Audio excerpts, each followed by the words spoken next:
తెలంగాణలో నిన్న జరిగిన పోలింగ్ ని పరిశీలిస్తే బీజేపీ అన్ని పార్లమెంటు స్థానాల్లో గెలుపొందడం ఖాయంగా కనిపిస్తోందన్నారు సీనియర్ నేత లక్ష్మణ్. మరోవైపు అప్పు తెస్తే గాని ఉద్యోగులకు జీతాలు ఇవ్వలేని పరిస్థితుల్లో రాష్ట్రం ఉందన్నారు.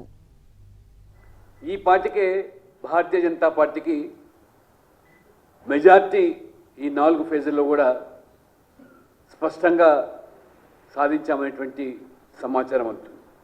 కాంగ్రెస్ పార్టీకి ప్రతిపక్ష హోదా కూడా దక్కలేని పరిస్థితి మళ్ళీ నిర్మాణం కావడం, రాష్ట్రంలో కూడా రేవంత్ రెడ్డి గారు నీళ్ళ విడిచి సాము చేసిన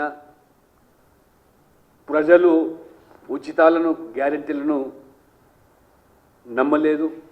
రైతుల రుణమాఫీ డిసెంబర్ 9 అని చెప్పి ఆగస్టుకు వాయిదా వేసి అన్ని దేవుళ్ళ మీద ఒట్లు పెట్టిన ప్రజలు దాన్ని పరిగణలోకి తీసుకోలేదు.